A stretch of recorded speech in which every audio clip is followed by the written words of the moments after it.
우리 다 같이 일어나셔서 하나님 말씀 받도록 하겠습니다. 사도행전 21장 1절에서 14절 말씀입니다.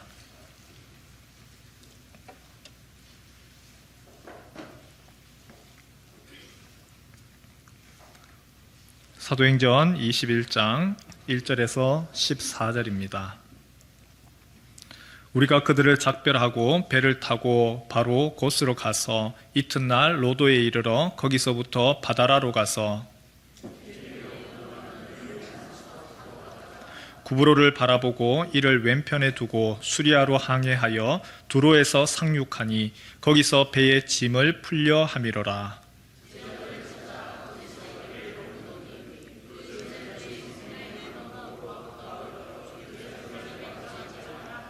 이 여러 날을 지낸 후 우리가 떠나갈새 그들이 다 그 처자와 함께 성문 밖까지 전송하거늘 우리가 바닷가에서 무릎을 꿇어 기도하고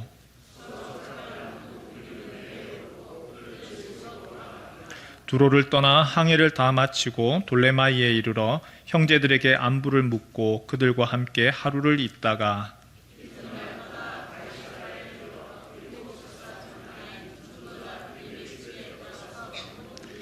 그에게 딸 넷이 있으니 처녀로 예언하는 자라.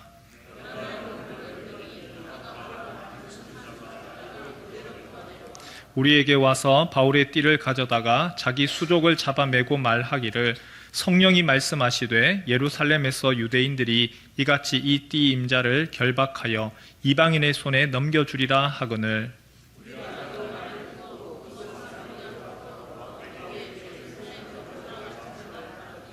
바울이 대답하되 여러분이 어찌하여 울어 내 마음을 상하게 하느냐.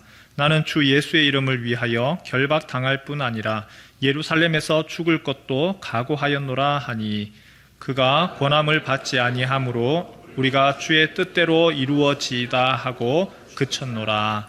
아멘. 지난주에 바울이 에베소에서 에베소 장로들을 밀레도에다가 불러서 같이 함께 교회를 부탁합니다 라고 얘기한 후에 이제 배를 타고 예루살렘으로 가는 장면이 오늘 나옵니다. 지도를 한번 보여주시면 밀레도에서 바다라로 가서 거기서 배를 타고 두로와 그리고 돌레마이와 가이사랴에서는 이제 내려서 예루살렘까지 올라가는 오르막으로서 가는 그런 상황입니다. 오늘 성경을 읽는데 성경의 독자로서 저희가 성경을 보면서 이게 뭐지 싶은 한 가지가 있습니다. 바울이 두로에서 있었던 일입니다. 또한 이후에 가이사랴에서 있었던 일이죠. 바울이 제자들을 만나는데 그 제자들이 바울에게 성령의 뜻을 전해줘요.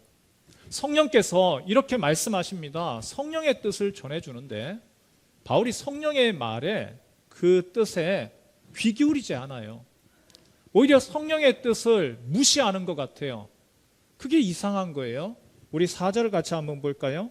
두로에서 있었던 일입니다. 두로에 있는 공동체에서 이렇게 얘기합니다. 같이 한번 읽죠. 시작.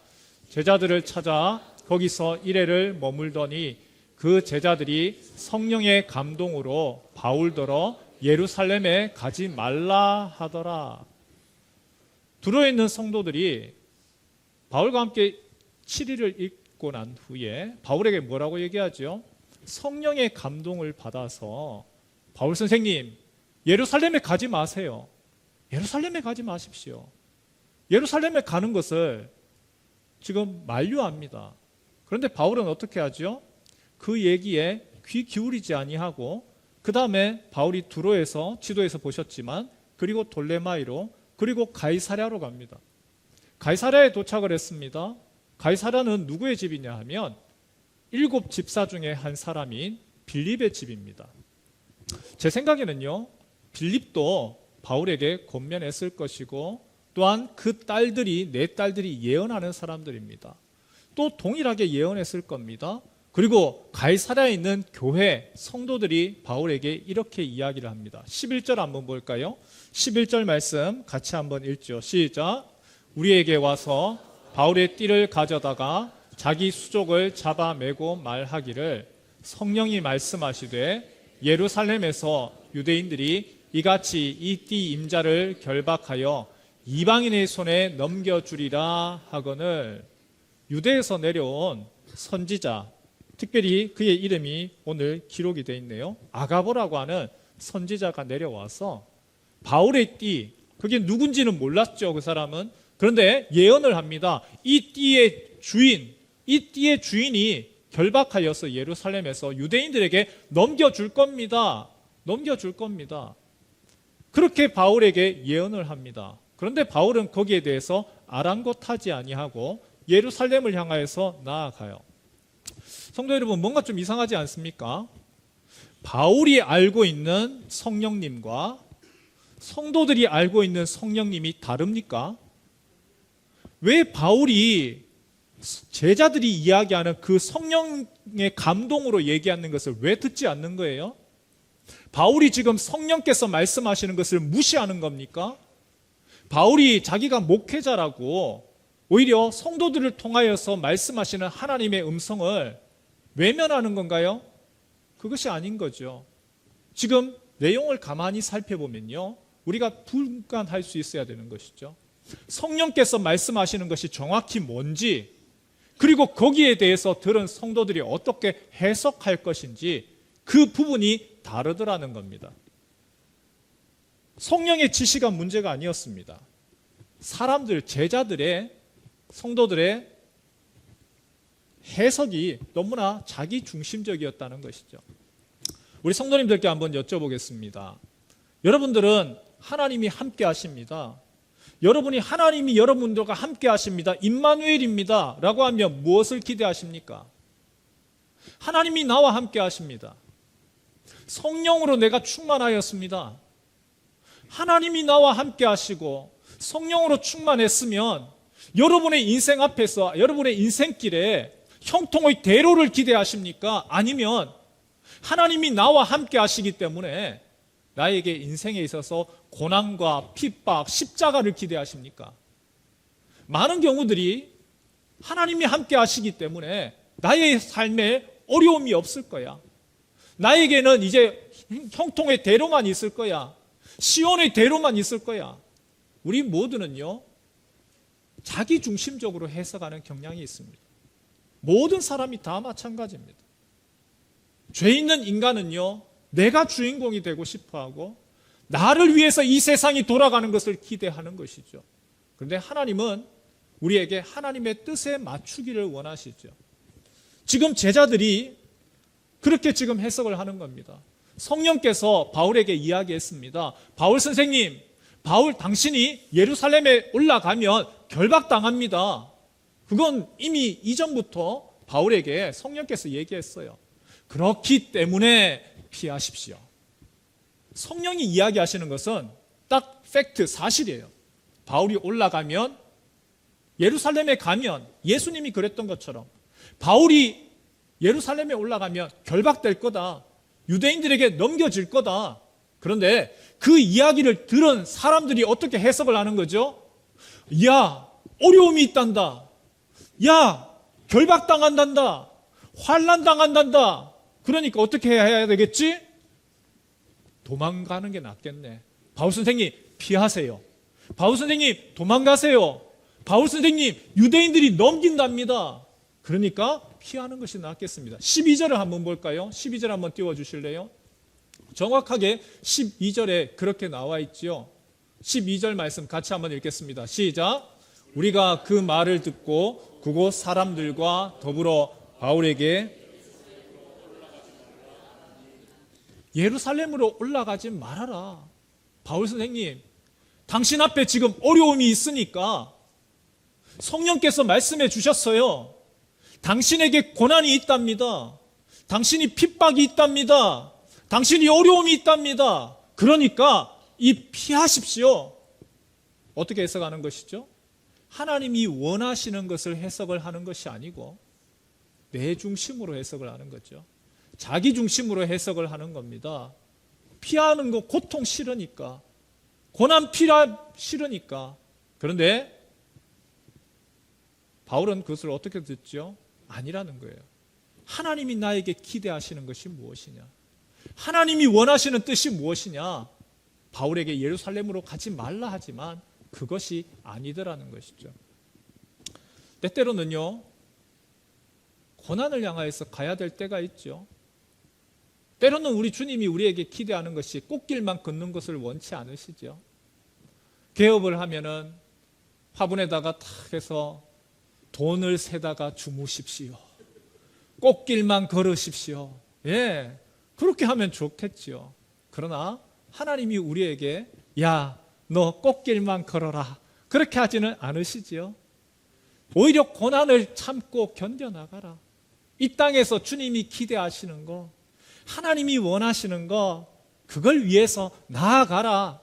내가 너와 함께 하겠다. 임마누엘 언제 이야기하십니까? 두려워 말라, 염려하지 말라 언제 이야기하십니까?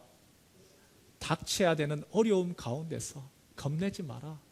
내가 너와 함께 하겠다. 그때 이야기하시는 거잖아요. 예수님이 그 십자가 고난, 그것을 바라보면서 나아가셨습니다. 나의 앞에 놓여 있는 그 십자가를 향하여서 예수님이 그 고난의 길을 걸어가셨습니다. 영광의 길이 하나님의 뜻이지만 그것은 고난에 쓴 잔을 마셔야 되는 것이고 어렵고 힘든 그 길입니다. 그런데 그렇게 해석하지 아니하고 너무 자기중심적으로 하면요, 성경이 자칫 무엇이 되느냐? 토정 비결이 됩니다. 성경을 갖다 놓고 어떤 분이 그렇게 했대요. 하나님, 내가요 이걸 해야 되는데요, 어떻게 해야 될지 내가 모르겠어요. 하나님 말씀으로 알려주십시오. 그래서 말씀으로 어떻게 알림을 받았느냐? 여기 지금 파리가 지금 돌고 있는데요, 이 파리가 싹 앉으면은 그 말씀에 딱 앉는 대로 내가 그렇게 하겠습니다. 그러면 그건 말씀 따라가는 것이 아니잖아요. 너무나 자기 중심적으로 내 해석 그리고 하나님 중심하고는 전혀 상관이 없습니다. 우리나라에 백세 철학자라고 계시죠. 연세대학교 명예교수로 계시는 김형석 교수님, 그분이 쓴 글에 성공과 실패라고 하는 내용이 있어요. 제가 한번 읽어볼게요. 사람은 욕심의 노예가 되거나 자기를 위해 살려고 할 때에 반드시 실패합니다. 골동품을 모으는 의사가 있었습니다. 그 의사가 이렇게 얘기했습니다. 골동품을 살 때 가장 조심해야 하는 것은 새로 만든 모조품입니다.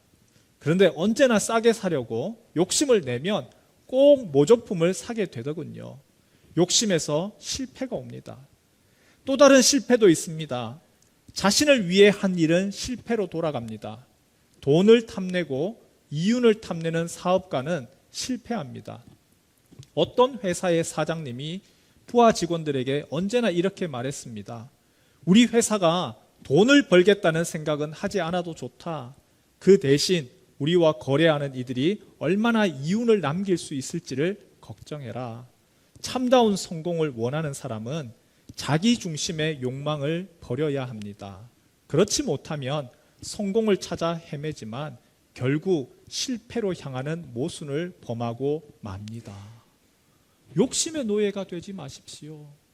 욕심의 노예가 되는 순간 진짜를 보지 못하고 가짜를 추구하게 되고, 욕심의 노예가 되는 순간 인간관계가 깨어지고, 그리고 내가 하려고 하는 그것마저도 어그러집니다. 사업이 실패합니다. 내 생각보다 타인을 배려하고 선을 행하십시오. 그것이 비록 남는 게 없는 것 같아도 나중에 그것이 돌아옵니다. 여러분, 세상살이에서도 욕심을 내려놓으십시오. 사람들이 모르는 것이 아니라 압니다. 이 사람이 왜 나에게 선한 일을 하는지, 이 사람이 왜 나에게 이렇게 하는지 모르지 아니하고 압니다. 욕심을 내려놓으십시오. 그런데 성도 여러분, 성경을 읽을 때는 어떻습니까? 성경을 읽을 때도 내가 중심이죠. 내가 중심에서 자기 중심적으로 내가 세상에서의 중심으로 성경을 읽으면, 욕심이 가득하면 나의 귀에 들리는 것이 과연 하나님의 소리일까요? 아니면 다른 소리일까요? 기도를 열심히 합니다. 열심히 기도에 힘을 씁니다. 하나님 앞에 간구합니다. 거룩한 기도를 올립니다. 그런데 그 거룩한 기도를 할 때에 이미 내 안에 욕심이 가득합니다. 그러면 그 기도가 과연 주님 앞에 올려지는 거룩한 기도일까요? 아니면 집착이 될까요? 그런데 한 가지 의문이 드는 것이 있습니다. 히터를 좀 틀어주셔야 될 것 같아요. 많이들 추워하세요. 지금 발발발 떨고 계십니다. 한 가지 궁금한 것이 있습니다. 두로와 가이사랴 성도들이 바울을 만류한 것이 정말 욕심 때문이었을까요? 여러분 보시기에는 자기들 욕심 때문에 바울 보고 예루살렘 가지 마세요. 예루살렘 가지 마세요. 그렇게 한 건가요? 욕심 때문이라고 보기가 어렵죠. 성령의 뜻을 몰라서 한 게 아닙니다. 바울이 지금 예루살렘으로 가는 것이 성령께서 결박하는 것이고 환난당할 것이고 바울의 모습이나 예수님의 모습이나 다르지 않아요. 바울이 지금 하고 있는 것이 예수 그리스도 쫓아가는 거 알아요. 그런데도 불구하고 제자들이 두로에 있는 성도들이 그리고 가이사랴에 있는 성도들이 바울을 만류했습니다. 가지 마세요. 가지 마세요. 왜 그렇게 했죠? 걱정돼서 그런 거 아니에요?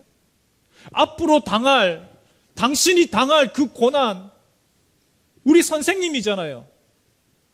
우리 식구잖아요. 우리 가족이잖아요. 그 고난을 당할 것을 보니까 너무 걱정이 되어서 그래서 만류한 거예요. 어느 목사님이 선교에 참 관심이 많았습니다. 그래서 목사님은 선교에 대해서 그렇게 많은 이야기를 하고 비전을 제시를 했습니다. 많은 성도들이 목사님으로 인하여서 비전을 가지고 그래서 선교지에 내가 나아가야지. 주님이 원하시는 것이 선교구나. 그 선교의 마음을 가지고 선교지로 나갔습니다. 목사님은 그때마다 성도들이 내가 헌신하겠습니다. 내가 주님 위하여서 내가 선교 현장으로 가겠습니다. 그 얘기할 때마다 보람으로 생각을 했습니다. 그런데 어느 날요, 목사님이 너무 사랑하는 막내딸이 아빠, 저도 선교할래요. 저도 선교 갈래요. 아빠, 어디가 제일 힘들어요? 저는 오지로 가고 싶어요. 여러분, 그 아빠의 마음이 어떨까요? 목사로서의 마음하고 아빠로서의 마음하고는 다르죠. 앞에서는 하나님이 원하시는 길이 바로 이것입니다. 선교의 현장으로 가십시오라고 했지만 그 사랑하는 딸 아이를 바라보는 그 아빠의 마음은 다르던 것이죠. 지금 제자들의 마음이 이겁니다. 제자들이요, 자의적으로 성경을 해석해서 잘못 해석한 거다. 사도행전이 지금 누가가 성경을 자기 중심적으로 해석했어. 이건 잘못된 거야. 하나님 중심으로 해석해야지. 그 얘기하는 게 아니에요. 지금 누가가 얘기하는 것이 있어요. 이 공동체를 보라는 거예요. 이 교회를 보라는 거예요. 서로가 서로에 대해서 안타까워하고 그리고 포용하고 수용하고 감싸주는 이 공동체, 신약교회의 모습들, 아름다운 모습을 그걸 보라는 겁니다. 행간을 읽으라는 말이 있지요. 행간, 우리가 책을 보면 한 줄 한 줄, 그 사이와 사이에 아무 뜻, 의미가 없어요. 그러나 그 뜻이 없는 것이 아니라 그 사이를 가만히 살펴보면 이야기하고 싶은 본 진의가 드러난다는 겁니다. 지금 사도행전을 통하여서 누가가 얘기하고 싶은 것이 무엇입니까? 사랑하는 공동체, 같이 마음을 쓰고 그리고 함께 애타하는 그 공동체의 모습을 그걸 보라는 겁니다. 바울이 모르지 않습니다. 이미 밀레도에서 그렇게 얘기를 했죠. 에베소의 장로들에게 그 얘기를 했습니다. 사도행전 20장 22절에서 24절이죠. 나는 성령에 매여 예루살렘으로 가는데 거기서 무슨 일을 당할는지 알지 못하노라. 오직 성령이 각 성에서 내게 증언하기를 결박과 환난이 나를 기다린다고 한다. 이미 각 성에서 바울은 이미 시그널 얘기 들었어요. 곳곳에서 성령께서 이야기하셨어요. 너가 예루살렘에 가면 너 결박당한다, 환난당한다. 하지만 우리 같이 읽겠습니다. 시작. 내가 달려갈 길과 주 예수께 받은 사명 곧 하나님의 은혜의 복음을 증언하는 일을 마치려 하면은 나의 생명조차 조금도 귀한 것으로 여기지 아니하노라. 제자들이 걱정돼서 바울에게 얘기한 겁니다. 바울 선생님, 직진만이 순종은 아니지 않습니까? 소나기 내리면 피해가는 거, 그것도 상책이지 않습니까? 예루살렘에 가서 사역을 완수하겠다는 바울의 결의와 그 바울을 아끼는 성도들의 눈물이 있습니다. 그 눈물 때문에 바울의 마음도 흔들립니다. 우리 13절 같이 한번 볼까요? 바울이 대답하되 여러분이여 어찌하여 울어 내 마음을 상하게 하며 예루살렘에 가는 것을 막느냐. 나는 예수의 이름을 위하여 결박당할 뿐 아니라 예루살렘에서 죽을 것도 각오하였노라 하니. 여러분, 왜 울어서 내 마음을 상하게 합니까? 내 마음을 찢어 놓습니까? 내 마음을 이렇게까지 힘들게 만듭니까? 나도 여러분들의 그 눈물처럼 그렇게 잊고 싶은데, 그러나 주님이 나한테 기대하시는 것, 그걸 위해서 내가 달려가는 것 뿐입니다. 여러분의 눈물. 여러분, 이번 주에요, 저에게 이런 이야기를 들었어요. 가족이잖아요. 내 가족이기 때문에 내가 이러지도 저러지도 못하는 거 아시지 않습니까? 피부치지 않습니까? 내 피부친데 피가 물보다 진한데, 몰라서 그런 게 아니고 알지만 내 가족인데 내 가족을 내가 어떻게 합니까? 내 가족이기 때문에 비난할 수도 없어요. 내 가족이기 때문에 잘못해도 부둥켜 안는 거예요. 내 가족이기 때문에. 여러분에게는 그런 가족이 없습니까? 가족 안에서도 마음이 상하고 가족 안에서도 말도 하지 아니하여. 하지만 가족이기 때문에 그래도 부둥켜 안는 거죠. 비난보다는 감싸주고 보듬켜 안는 바로 이유, 내 가족이니까, 내 혈육이니까. 지금 사도행전에서의 그 교회의 모습을 누가가 지금 보여주는 겁니다. 여러분, 교회의 모습이 어떻습니까? 바로 이게 교회입니다. 서로를 위해서 같이 끌어안아주고, 같이 함께 눈물 흘려주고, 그리고 보듬어주고, 그리고 외면하는 것이 아니라 안아주는 겁니다. 이것이 교회의 모습입니다. 행간을 통하여서 지금 사도행전에서 여러분 교회도 그렇게 만드세요. 주님이 원하시는 교회 만드세요. 지금 누가가 사도행전에서 그 얘기를 하고 있는 거죠. 마지막으로 볼 것이 하나가 있습니다. 아무리 좋은 일이라 할지라도 서로 간의 의견이 달라지지요. 바울은 예루살렘으로 향하겠다고 얘기하고 성도들은 아니요, 여기 있으세요. 그 의견이 나누어집니다. 그 나누어지는 의견 속에서 어떻게 합니까? 그 나누어지는 의견들 어떻게 해결할까요? 마음은 알지만 그 부분 같이 함께 어떻게 풀어나가면 좋을까요? 우리 14절 말씀 같이 한번 읽을까요? 14절, 성도들이 그렇게 권했습니다. 그러나 21장 14절 말씀 함께 읽겠습니다. 시작. 그가 권함을 받지 아니하므로 우리가 주의 뜻대로 이루어지이다 하고 그쳤노라. 바울 마음 압니다. 사랑의 마음 압니다. 하지만 하나님 나에게 주신 사명이 있고 내가 가야 되는 이유가 있습니다. 주님이 나를 부르셨습니다.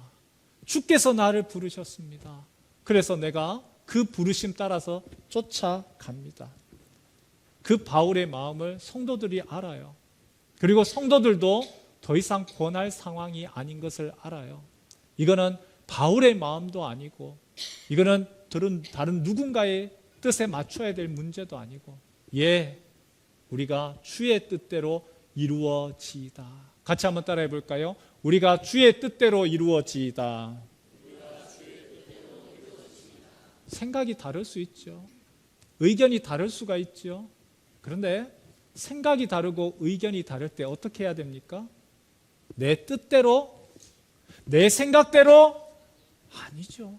그러면 그분 생각대로, 다른 사람 생각대로 아니요. 주님의 생각대로, 목사님의 생각대로 아니에요. 여러분 그렇게 하시면 안 됩니다. 장로님 생각대로 아니에요.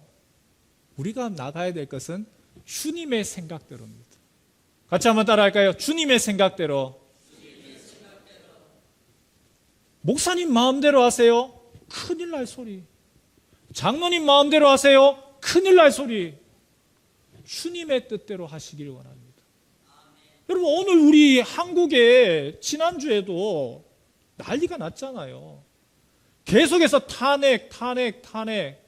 그리고 한쪽에서는 옹호하는 시위를 하고 한쪽에서는 빨리 헌법재판소에서 빨리 파면시키라고 하고. 왜 이렇게 되는데요? 전부 다 자기 소리 외치는 거예요. 내 소리가 맞습니다. 내 소리가 맞습니다. 여러분 교회 안에서까지 그렇게 하시겠습니까? 교회는 내 소리 외치는 게 아니고요. 주님이 원하시는 대로, 주님이 무엇을 원하시는지 우리가 주님 원하시는 대로 그걸 가야지. 그게 주께서 기대하시는 것이지. 내 주장이 뭐가 그렇게 중요하고 내가 뭐 그렇게 대단합니까? 내 생각이 아니고 주님이 원하시는 대로, 주님 뜻대로 맞추어 가는 것이죠. 예수님이 겟세마네에서 기도하셨습니다. 기도하실 때에 내 원대로 마시옵고 아버지의 원대로 되기를 원하나이다. 주님, 아버지 내 원대로 하지 마시고요. 아버지 원대로 하십시오. 예수님이 우리에게 너희는 이렇게 기도해라 기도를 알려주셨어요. 뭐라고 알려주셨죠? 우리가 항상 하는 기도문이죠. 같이 한번 할까요? 시작. 하늘에 계신 우리 아버지여, 이름이 거룩히 여김을 받으시오며 나라가 임하시오며 하나님의 뜻이 하늘에서 이룬 것 같이 땅에서도 이루어지이다. 예수님은 자신의 뜻을 이루시는 것이 아니라 하나님의 뜻을 이루셨습니다. 오늘 우리가 무엇을 추구하고 쫓아가야 될까요? 하나님의 뜻을, 주님의 뜻에, 우리가 내 뜻이 아니고 주님의 뜻에, 모두가 그 주님의 뜻에 맞추어 나가는 하나님이 기대하시는 성도의 모습, 성도들 되시길 주님의 이름으로 축원합니다.